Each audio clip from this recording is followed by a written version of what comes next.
Estimadas amigas, estimados amigos, muy buen día. Hoy es ya martes 21 de noviembre del 2023 y a nombre de Miguel el Tapatío, de la tía Juana, de Amlito, su servidor José Saldaña Rico, les da la bienvenida a este que es el programa número 18 de la cuarta temporada de Un Rico Café con Saldaña.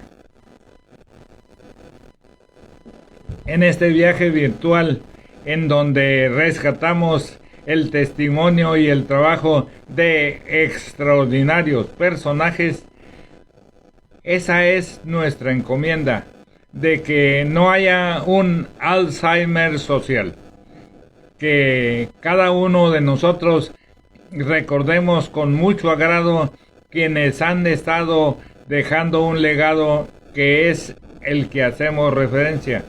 Por eso este programa, en su etapa ya de cuarta temporada, en esta ocasión desde la Farmacia Internacional Tijuana, zona centro, le da la bienvenida y les agradece su presencia. Iniciamos con nuestra canción a Tijuana.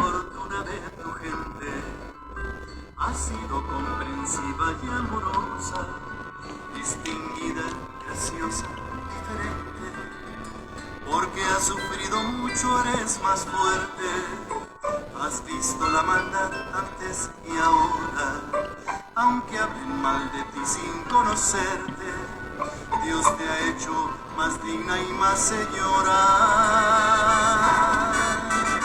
Tijuana, mi ciudad, te amo, Tijuana, te amo desde aquel primer instante. Te quiero como madre y como hermana, siempre me hace sentir muy importante. Tijuana de mi amor, te amo, Tijuana, y no me cansaré de repetirlo. En ti yo pongo toda mi esperanza, tú eres mi tesoro desde niño.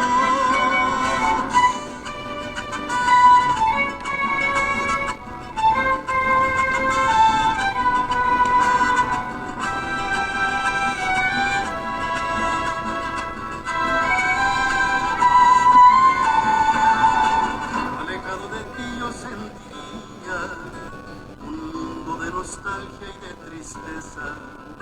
No puedo yo olvidar esa alegría que muestra tu romántica belleza. Aquí estoy como hombre para amarte, para darte mi honor y defenderte, con alma y corazón por siempre honrarte y entregarte mi ser hasta la muerte. Tijuana, mi ciudad, te amo, Tijuana, te amo desde aquel primer instante. Te quiero como madre y como hermana, siempre me hace sentir muy importante. Tijuana de mi amor, te amo, Tijuana, y no me cansaré de repetirlo. En ti yo pongo toda mi esperanza, tú eres mi tesoro desde niño. Tijuana de mi amor, te amo, Tijuana, mi orgullo se enaltece al nombrarte. Que Dios te lleve siempre de la mano, te doy mi corazón, te amo, Tijuana. Lo que acaban ustedes de escuchar es autoría de Carlos Cortés Bustamante en la voz de don Raúl Rodríguez. Por ello estamos dándole también seguimiento al legado de la señora María Rubio de Sandoval, aquí presente, al igual que Guillermo Sánchez Memus y la pareja de Irene y de don Manuel García Lugo. Ellos son algunos de los referentes en donde destacamos la figura de Guillermo Sánchez Memus, que así como está él en este momento en el Secut con los brazos abiertos, así somos recibidos en esta comunidad tijuanense. Nosotros el día de hoy le tenemos que decir a Jorge Negrón: estas son las aldañitas que cantaba don José, acompañado del Pato Lucas de la tía Juana, se las cantamos a usted. Jorge Negrón es el presidente actual del Grupo Cultural Ateneo. Es un grupo que se dedica a la lectura semana a semana. Los miércoles en esta ocasión están en la oficina donde se encuentra Fernando Escobedo y Armando Baquian. En ese contexto están celebrando todos los miércoles a las 5 de la tarde. Son extraordinariamente puntuales su trabajo. Y para ellas y para ellos, los integrantes del Círculo Cultural Ateneo, un abrazo muy especial de este equipo. Tenemos pues el pensamiento del día. Actualmente, lo que deben hacer es fomentar los buenos pensamientos. Actualmente, lo que deben hacer es fomentar los buenos pensamientos. Ese es parte del inicio de ese día, hoy 21 de noviembre, en el pensamiento del día. La acción procede de los pensamientos. La práctica espiritual se basa en las acciones. El carácter es el resultado de la práctica espiritual. El carácter determina aquello que están destinados a conseguir. Por lo tanto, lo que consideran su buena o mala fortuna se basa en última instancia en sus pensamientos. Como son sus pensamientos, así son los frutos. Como son sus pensamientos, así son sus frutos. La acción procede de los pensamientos, es decir, el actuar es lo que nos lleva, después de analizar la decisión de hacer algo. Por ello estamos nosotros agradeciéndole a ustedes que están aquí conmigo, porque en este contexto estamos en el trabajo de Gerardo Navarro Nemónico. Gerardo Nemónico escribió este libro que se llama Tía Juana. Y en este contexto quiero cambiar de imagen para agradecerle muy en especial el día de hoy a quienes vayan iniciando este espacio, quienes se vayan integrando, ya sea en la mañana, a mediodía o en la noche, porque de esa manera nosotros queremos decirle gracias. Gracias porque a cada uno de nosotros, ya su servidor en la tercera edad, pues tiene mucho que agradecer a quienes han hecho de su vida, en este caso de la mía, alguien especial. Obviamente, si no tuviera yo a mi lado a la hermosa Anita García, pues sería otra persona. Por ello, agradezco a quienes se integran en este espacio y a quienes van compartiendo nuestro trabajo. De igual manera, con la tecnología que estamos manejando, pues ahora estamos rescatando la voz de alguien que estimo en forma muy especial. Uno de mis grandes maestros y amigos, el maestro Andrés Hernández Morgado. Y el día de hoy, gracias a esta tan especial imagen que estamos viendo de un libro, vamos a rescatar dos personajes a la vez: Andrés Hernández y Morgado y Narciso Genovese. Esto es el contexto de esa plática que espero les guste. Tecnológico, emisora del Instituto Tecnológico de Tijuana, transmitiendo con 1000 watts de potencia en el 88. ¿Conociste a Narciso Genovés? Narciso Genovés, en los años 58, 59, tenía un taller en donde encuadernaba a sus clientes libros en la calle, en la avenida C, en aquel entonces, ahora Niños Héroes. Yo lo conocí porque yo siempre he encuadernado, he empastado mis diarios oficiales. Y él a través del tiempo hacía también su trabajo. Parece ser que este mismo taller lo daba en la escuela Lázaro Cárdenas. El hecho de que con Narciso Genovés haya participado con nosotros en Baja California a través de su trabajo, en algunas cosas, a través de sus pláticas, era un hombre muy culto. Dejaba ver que su afán no era transmitir simplemente su presencia como un extranjero más que venía a hacer de su cultura una extensión para los baja californianos. Había algo más. Ahorita, como estamos platicando, Pepe, no te podría decir con precisión, porque yo tuve la oportunidad de estar a punto de percibir algo con él. Y en ese punto hay una transición en la que a mí me tiene inquieto desde ese entonces.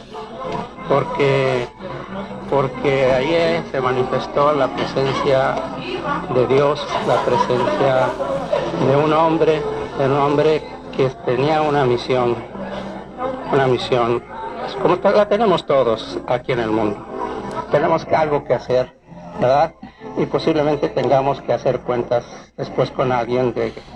Esto que estamos escuchando es la voz de Andrés Hernández y Morgado, el cual me enseñó, entre otras cosas, que la vida tiene una contabilidad, tiene un pasivo y un activo.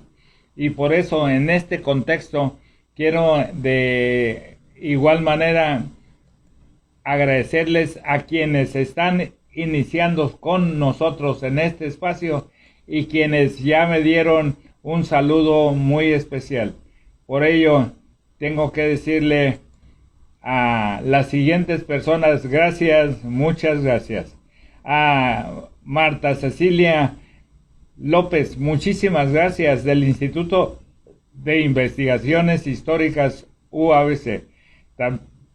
También a Yolanda Jackson, a Eduardo de la Peña, a Josefina Torres y al licenciado Julius Valderrama, que el día de ayer cumplió años también, a Humberto y Felicidad Silva, que ya están aquí conmigo. Y estamos escuchando que en este contexto el detalle de la voz de Andrés Hernández y Morgado pues me llega a entender lo que es la vida y mi balance personal. Por eso estamos haciendo Tijuana Historia de Familias, por eso tenemos el rescate de este legado y lo queremos hacer gracias a la tecnología para que no se pierda nunca y que no llegue el famoso alemán, el Alzheimer. Escuchemos lo que significa la plática de Andrés Hernández y Morgado en torno a Narciso Genovese, el famoso autor del libro Yo he estado en Marte, publicado en 1956. Es parte de los trabajos que queremos rescatar. Que estuvo bien o que estuvo mal, pero ese hombre dejaba una cultura nada más con el hecho de tratarlo. Entonces a mí me inquietó tanto que siempre traté de extender esa cultura que él daba y platiqué mucho con él, mucho. ¿Para él qué significaban los libros? ¿Para él? Sí. Pues era un medio por el que podías cultivar tu pensamiento. Para él un libro era un libro en blanco, era la oportunidad para aquel que tenía una idea lo transformara en algo asequible, ¿verdad? En algo que se pudiera comprender. Los que tuvimos oportunidad de aprender a leer y escribir, y quiero decirte aquí, Pepe, que cuando yo lo conocí, yo era un hombre que tenía escasos conocimientos, y todavía tengo escasos conocimientos, pero en aquel entonces eran menos. En aquel entonces yo era contador privado. Salí de la primaria, que la terminé a los 18 años,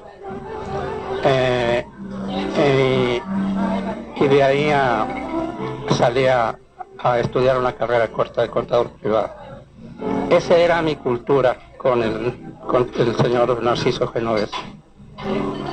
Así es que te imaginarás qué hambre tenía. Esa era la palabra, cautivaba con sus prácticas. Entonces yo guardo un recuerdo muy grato de ese hombre, y creo que, como tú me platicabas hace un momento, hay que hacer partícipe a la gente de Baja California que aquí hay un hombre que vivió aquello que nos platicó, que él era un marciano, quién sabe. Había que comprobarlo, pero como tú decías, vienen forasteros a hablarnos de los ovnis, ¿verdad? Y les creemos. ¿Por qué no seguimos investigando de lo que era don Narciso Genovese? Para Baja California sobre todo. ¿Recuerdas esa plática en el Centro Mutualista Zaragoza? Hay unas frases que tú dices que fueron las que te dejaron profundamente reflexivo. Imagínate un hombre, yo en ese tiempo tenía 25 años o 26 años cuando yo lo escuché por primera vez en un foro en donde hablaba de muchas cosas en relación con los marcianos, pero hubo tres cosas que a mí me dejaron reflexionando en torno a lo que platicaba de esas tres cosas. Tú te imaginarás que en ese tiempo la gente, con la falta de información, tenía cierta resistencia a creer lo que le decían, ¿verdad? Y más que otra cosa, más que por la falta de información, era también la falta de cultura, ¿verdad? Imagínate que habla un foro en el que casi no lo dejan hablar. Dicen, a ver, dinos, había un desorden, una anarquía en su plática, hasta que empezó a hablar con cierta dureza en su exposición, a imponerse a un público en el que, como yo, ¿verdad?, estaba impresionado con lo que estaba entrando al fondo. Estamos en este momento agradecidos con Lidia Amador. De esa plática, la primera. Estábamos escuchando a Andrés Hernández y Morgado, que al igual que la señora María Rubio Sandoval, al igual que Guillermo Sánchez Memos, ya físicamente no se encuentran. Sin embargo, sus conceptos son muy importantes.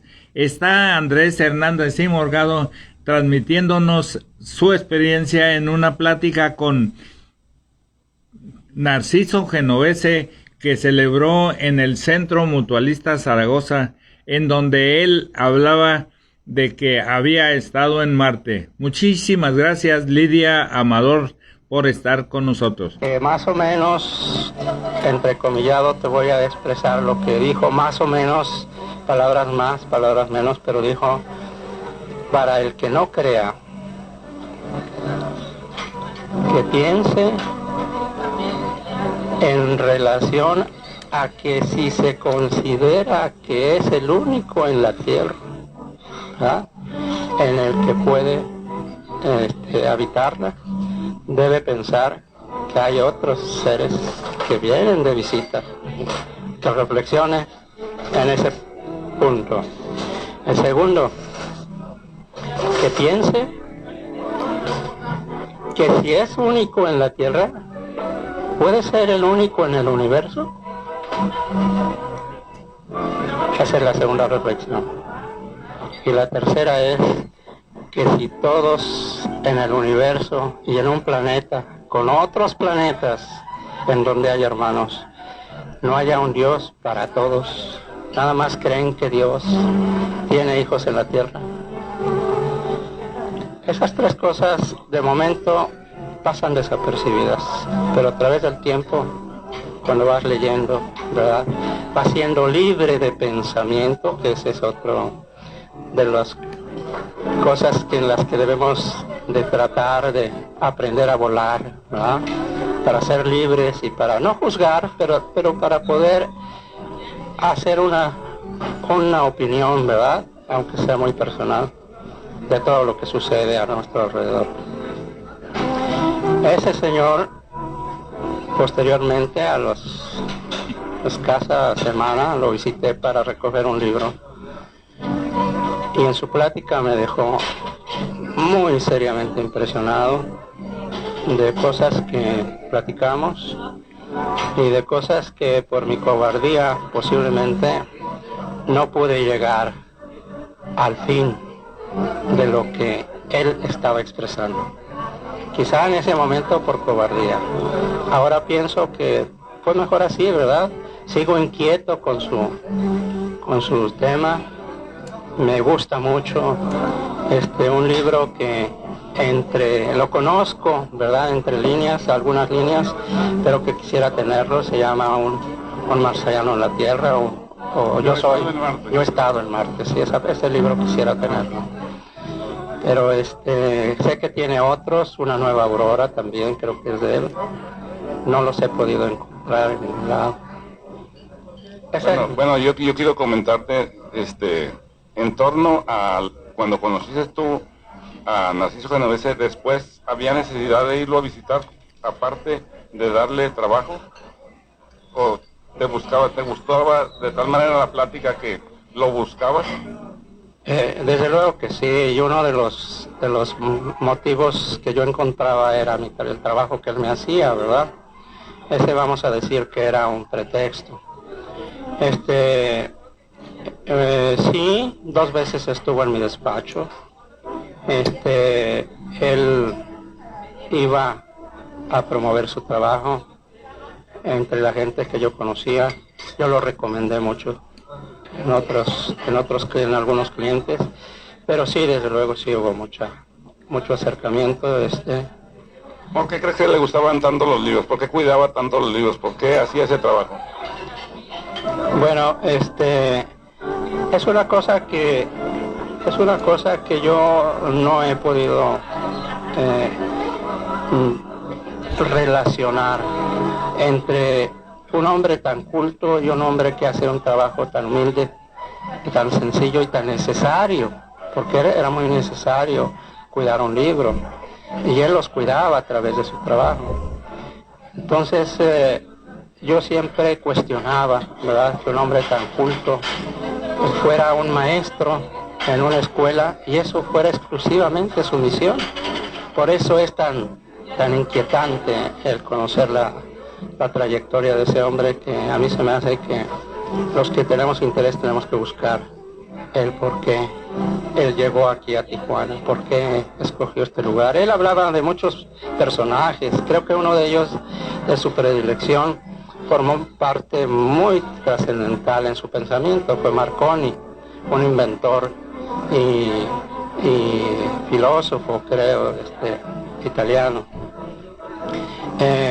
Cuando él podía, lo mencionaba, y hacer referencia con Marconi en casos muy insignificantes aparentemente, pero él les daba en su entonación una importancia que sí, reflexionando y pensando, sí la tenía mucha importancia. ¿Y en qué época llegaste tú a Tijuana? Yo llegué en los 50, llegué en 1956, por primera vez pisé tierra a la una. ¿Qué venías? Yo venía por parte de un despacho de contadores públicos en México, me trajo aquí a trabajar. Era una tierra virgen para la contaduría pública.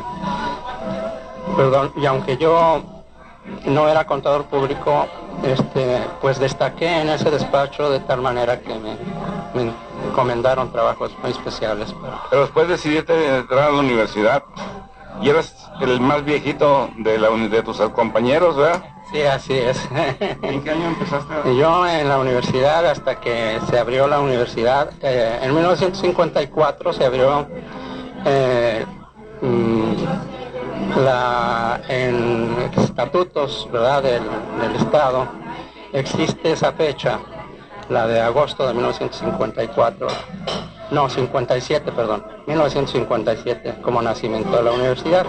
Pero aquí en Tijuana, precisamente en la escuela Álvaro Obregón, empezó a funcionar una preparatoria. Fue hasta 1965 que yo pude ya entrar a la preparatoria, habiendo hecho la secundaria primero.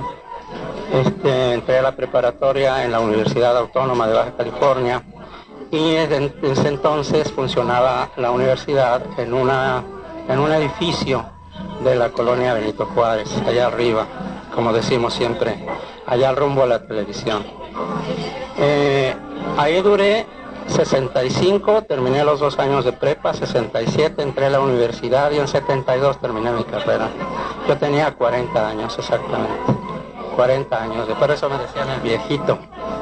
Pero debe haber sido muy aleccionador tener ahí a tu lado compañeros que eran menores que tú, los que te daban a ti mucho respeto. Ah, claro que sí. Yo tengo compañeros que casi todos en la actualidad seguimos teniendo esa relación y con ese respeto, porque yo siempre los respeté, siempre vi en el joven, y todavía los busco, Pepe. Todavía en mi trabajo yo tengo mucha relación con jóvenes, porque es de ahí donde se nutre el pensamiento. El pensamiento no se arruga como el pellejo. El pensamiento, si tú lo dejas que se haga viejo, puede ser que pierdas valores, ¿verdad? Pero si los jóvenes te siguen transmitiendo esa frescura que tiene su pensamiento. Fíjense qué interesante charla estamos escuchando de Andrés Hernández y Morgado, porque estamos ya rescatando esa frase de que el pensamiento no se arruga, y tan es así que esa es una de las razones por las cuales al encontrarme yo esta plática quise transmitírselas a ustedes. Jorge Martínez Cepeda, que es otro de mis maestros, también está presente y yo le agradezco mucho que esté con nosotros, porque nosotros en este momento vamos a iniciar un agradecimiento constante a quienes hacen presencia en este espacio, en este rico café con Saldaña, y esa es una de las encomiendas.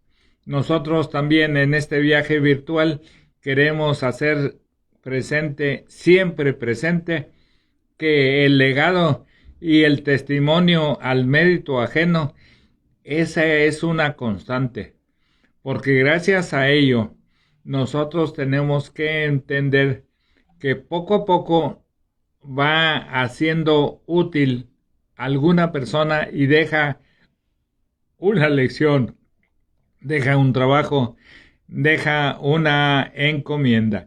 Por ello, el rescatar en este momento a Andrés Hernández y Morgado, por un lado, y al maestro Narciso Genovese, por otro, nos lleva a entender lo que es la intelectualidad, que es una cosa personal, tuya, mía, de cada uno de nosotros. Y en ese contexto, nosotros vemos en un libro esos conceptos que quieren quedar eternamente para todas y todos nosotros. Tal es el caso de este libro, que es el que vamos a tratar de leer un poco de él, que es el libro de la tía Juana. Y en este tan especial momento vaya nuestro agradecimiento a quien nos lo hizo llegar, a Gerardo Nemónico. Y de esa manera vamos a tratar para ustedes de leer algunas de las tantas páginas que tiene este libro. Este libro habla de un valle de utopía, entre otras cosas. Y dice así: Tijuana es un mito, muchos lo saben, pero pocos conocen su mejor leyenda. Incluso su nombre es un misterio, y existen varias versiones de su origen. Una versión indigenista propone que el vocablo se desarrolló del kumiai de Ticuán o Tiguán, que significa tortuga dormida, y que es el supuesto nombre aborigen del conocido Cerro Colorado. También la segunda versión es la que aparece en el acta de nacimiento de un indígena y humano bautizado en San Diego, en la Misión, en 1809, como nacido en el valle de Tijuán. Una tercera versión mestiza habla de la tía Juana, y la tía Juana está presente aquí en el nombre de ese libro, y en esta tercera versión que nos habla Gerardo Nemónico. Entonces, dice lo siguiente: esa versión habla de la tía Juana como una mujer mal hablada, bravucona, que vendía comida y bebida a los trausentes allá en el siglo XIX. La cuarta versión limita el nombre del origen a las escrituras de la propiedad de Santiago Argüello, el rancho de la tía Juana. Una quinta versión hipotética, romántica y colonial sería la creada por Olga Vicenta Díaz Castro, conocida como Sor Abeja. Y como una cosa nos lleva a otra, quiero en este momento agradecer primeramente y sugerir a ustedes, estimados amigos, estimadas amigas, que este rico Café con Saldaña tiene el propósito y sugerencia de que el dinerito que usted gana, que el dinero que usted recibe por su esfuerzo, lo gaste en Tijuana, en el mercado sobre ruedas, en los SWAT Meets. Nosotros tenemos el apoyo de los grandes de la economía, los SWAT Meets, Lázaro Cárdenas, 5 y 10, siglo XXI, y los Encinos de Tecate. Que se gaste ese dinerito en el changarrito de la colonia. Entonces, que se plante un árbol, que se respeten los señalamientos de tránsito y que se ponga la basura en su lugar. Y como tenemos que agradecerle a quienes son nuestros patrocinadores, va nuestro agradecimiento a Tortas Cubanas de Otay. Tortas Cubanas de Otay es patrocinador de este espacio y el teléfono es el 664-181-6400. También tenemos que agradecer a Alejandro Rodríguez, y como hablamos de la tía Juana, que era una mujer bravucona, nos lleva esto a que Alejandro Rodríguez es hijo de otro bravucón.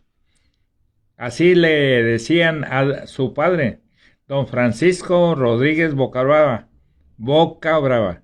Él es otro de los patrocinadores. También tenemos que agradecerle a Armando Aquian Gámez, que nos lleva su apellido al Hotel César, la cuna de la internacional ensalada César. También tenemos que agradecer a Circo del Mármol. Circo del Mármol en Tijuana tiene 34 años con la misma razón social, y eso nos lleva a entender que hay honestidad en ese negocio. 34 años en Tijuana con los mejores precios para ambas Californias. Es otro de nuestros patrocinadores. Ya los recordamos a los grandes de la economía, los SWAT Meets, Lázaro Cárdenas, 5 y 10, siglo XXI en la mesa, y Los Encinos de Tecate. Obviamente que agradecemos también a ustedes que se hacen presentes y estamos viendo este libro que es consecuencia del trabajo intelectual de Gerardo Mnemónico, que es La Tía Juana, y en sus página número 2 sobre los valores y la utopía de este esparcio, dice lo siguiente: los datos, explicaciones y narraciones de épocas anteriores al siglo XX son breves y poco detalladas. Muchos ya no las recuerdan en detalle, y pocos son los que se comparten oralmente. Así que no es probable lleguemos a saber más sobre el verdadero origen del vocablo Tijuana, y ni a definir si fue el desarrollo indígena de un vocablo castellano o a la inversa. Son situaciones como esta donde la leyenda y el mito sustituyen el vacío, porque para el sentimiento la verdad nunca será suficiente. Recientemente, dice Gerardo, me he inclinado por la noción del origen de la palabra Tijuana más allá de lo documental, de lo nativo o de lo popular, y cuestionado la importancia del mito en la construcción de la identidad regional, y este ha sido a causa de un fabuloso hallazgo. Fíjense a dónde vamos a llegar, a un fabuloso hallazgo.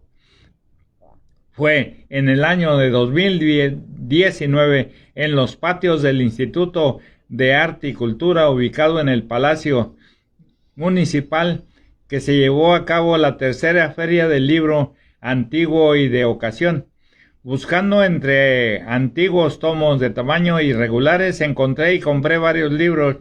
Incluso descubrí el siguiente: Descubrimientos y exploraciones en las costas de la Baja California de 1532 a 1650. Este libro fue escrito por Álvaro del Portillo, editado en Madrid en 1982, y luego encontré un fabuloso compendio de mapas de la península que es La cartografía y crónicas de la antigua California. Este libro es de Miguel León Portilla, editado por la Universidad Nacional de México en la edición de 1989 en su página número 24. Dice Gerardo: soy asiduo a la lectura y adquiero muchos libros que a veces no miro hasta tiempo después de su compra, y estos no fueron una excepción. La cartografía es un tratado del nacimiento de la palabra Tijuana, que se remonta a las misiones y a la nobleza de la Nueva España, integrándonos a la historia nacional desde su origen. De esta manera nos ofrece la oportunidad de levantar el vuelo de la imaginación y expandir la conciencia histórica al radio transpeninsular, más allá de la fundación oficial de Tijuana como pueblo Zaragoza, nombre que solo llevó hasta 1929. Mediante la reconstrucción histórica, Sor Abeja, Olga Vicenta Díaz Castro, crea una historia paralela que invita a trascender la leyenda esa leyenda negra que marca la identidad de la ciudad. Tanto ella como Pablo Leocaldo Martínez se basan en hechos posibles, pero que no sucedieron realmente, de manera que ambos los narran, y estos relatos son el no tiempo y el tiempo que no existe. El no tiempo y el tiempo que no existe, técnicamente llamado ucronia o ficción histórica. La leyenda paralela de los hechos, en general, lo que hace la ucronia es preguntarse qué hubiese pasado si. En estos relatos de la tía Juana, ambos autores se preguntan qué hubiera sucedido si el marqués de Villapuente hubiese tenido 3 hijos adoptivos que son entregados a un misionero jesuita para ayudar en la colonización de las Californias. A partir de esta pregunta, los historiadores se imaginan un devenir histórico alternativo en el que doña Juana, hija adoptiva de la Marqués de Villapuente, después de la profecía del Padre Ángel y de una larga aventura por oasis desiertos, mares a caballo y en barco, al fincarse definitivamente en el Valle de San Juan, hoy Tijuana se convierte en la mítica Tía Juana.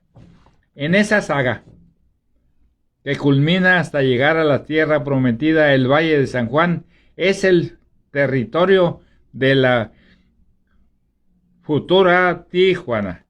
Agradezco al maestro Mario Fierro de García. Muchísimas gracias por estar aquí con nosotros. Mario Fierro es un maestro en educación física y es el esposo casi de 50 años de Yolanda García, a quien hemos promovido para que sea y queremos verla como autoridad en este 2024. Le damos un saludo muy especial a esta pareja, Yolanda García, Mario Fierro. Tijuana es historia de familias y ellos son un referente. Dos notables, magníficos personajes. Y teniendo como referencia este libro, miren, aquí está la página de una de las notaciones de este valle, del pueblo de Zaragoza, con Santiago Argüello. Entonces, y ahí estamos viendo al fondo ese trabajo. Por ello estamos rescatando que con imaginación, con creatividad, todo se puede. Es una saga que nos lleva Sorabeja y que representa una estrategia de ficción histórica que se desborda en la ucronia y la utopía y trasciende por actos de justicia poética. Es un callejón sin salida, es el callejón sin salida de los historiadores. Me hace pensar que ella, o sea, Olga Vicenta Díaz Castro, intuyó que no se trataba solamente de la fundación de una ciudad, sino de una civilización al borde del mundo occidental, donde se encuentra el Océano Pacífico, Latinoamérica y Angloamérica. Su relato invita a revisar la historia regional con otros ojos y de esa manera escapar al reduccionismo oficial que inadvertidamente limita el desarrollo de la identidad tijuanense. A hitos y sitios como la Avenida Revolución, el Casino de Aguacaliente, la Batalla de 1911, el mapa de la ciudad Zaragoza de 1889 y la frontera surgida después de la guerra entre México y Estados Unidos de 1846-1848. Pareciera que no hay historia previa a 1829 y la memoria fronteriza se limitará a 132 años a la fecha. También puede limitarse las especulaciones históricas a los documentos de Santiago Argüello, propietario original de estas tierras, donde se fincó el centro de Tijuana, porque él, que su propiedad se llamase Rancho de la Tía Juana, sigue sin responder quién fue la Tía Juana. Y aunque algunos consideran la pregunta ociosa, es válido hacerla cuando sabemos que los nombres de las propiedades se dan por razones o asociaciones simbólicas. El genio de Sorabeja es habernos heredado una versión. El genio de Sorabeja es habernos legado una versión de supervivencia y nuevos comienzos en estas latitudes tan inhóspitas y rudas, aunque no por ellos menos asombrosas. Como si fuera una máquina del tiempo con la que se pudiera regresar a 1769, leer ambos textos es transportarse al Valle de Tijuana, a un amanecer de primavera, a oler sus plantas y a acariciar con la vista sus cordilleras. Desde el Cerro Colorado, la meseta de Otay, la ciénega del río pristino y fresco, todo eso ahora perdido bajo el asfalto, pero que dentro de nosotros palpita en un anhelo inconsciente de saber que hubo antes de esta catástrofe llamada Tijuana, el relato de la tía Juana. En ambas versiones capta el espíritu pionero no solo de misioneros, sino del ser humano ante la naturaleza viva, hermosa y salvaje. Me quedo con la reflexión de Sor Abeja cuando dice que ella no intenta repetir lo que los historiadores ya conocen, y en ese mismo aliento expone su versión que no se parece a ninguna otra, ya que mezcla personajes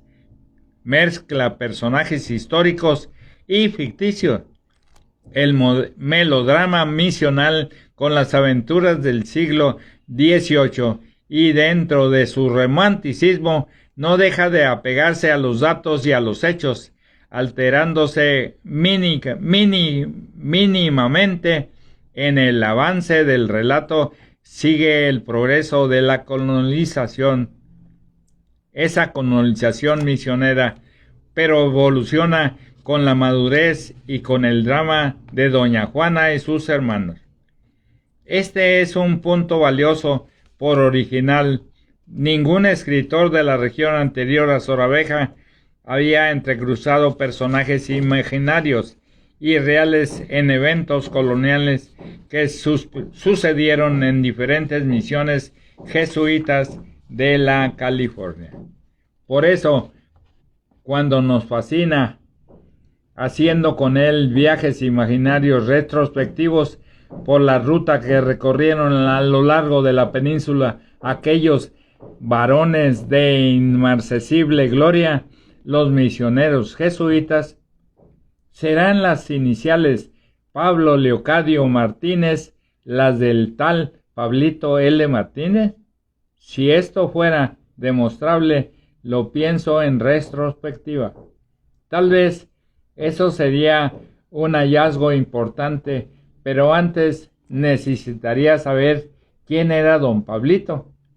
Así hice una búsqueda y en internet descubrí que Pablo Leocadio Martínez no solo fue un ilustre ciudadano peninsular originario del pueblo de Santa Anita, en el municipio de San José del Cabo, Distrito Sur de la Baja California, de 1898 a 1970, sino uno de los primeros historiadores surgidos de las Californias y autor de libros fundamentales que trazan la memoria de la península.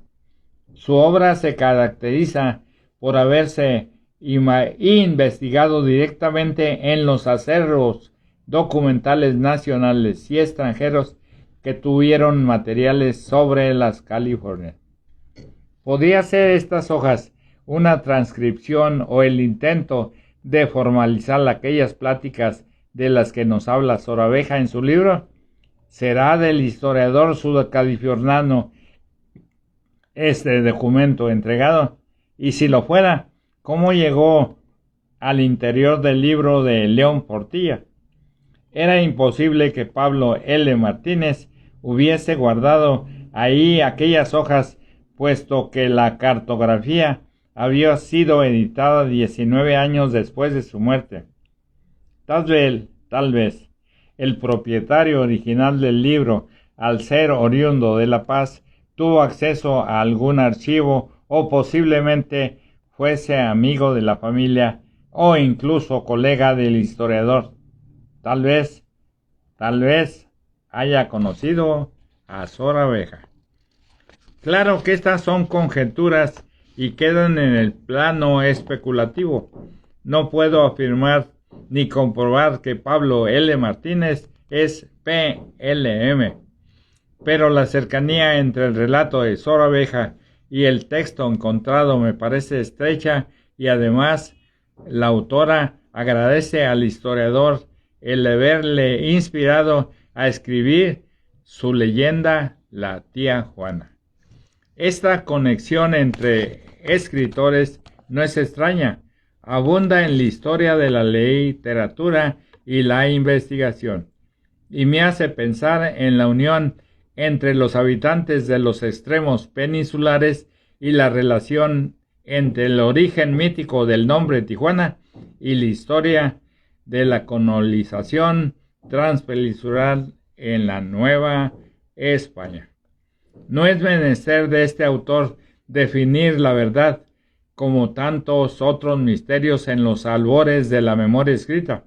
Lo que me motiva es compartir aquí mi hallazgo y es resaltar el esfuerzo de Sor Abeja y quizá del maestro Martínez para heredarnos una versión basada no solo en la evangelización de Baja California, sino en personajes de la colonia que entrelazan el origen del nombre de Tijuana con la historia de la Nueva España.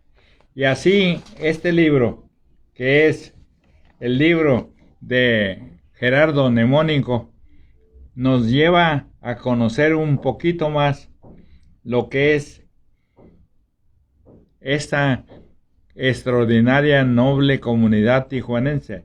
Por ello, en este espacio, esa es la intención, de que queremos rescatar de ese pasado los personajes, las leyendas, los conceptos, agradeciendo a Humberto y Felicidad Silva, a Lidia Amador, al maestro Jorge Martínez Cepeda, a Mario Fierro, que hagan posible compartir este trabajo. Y ya teniendo como referencia el tiempo, nosotros nos despedimos agradeciendo que ustedes compren este libro, lo busquen.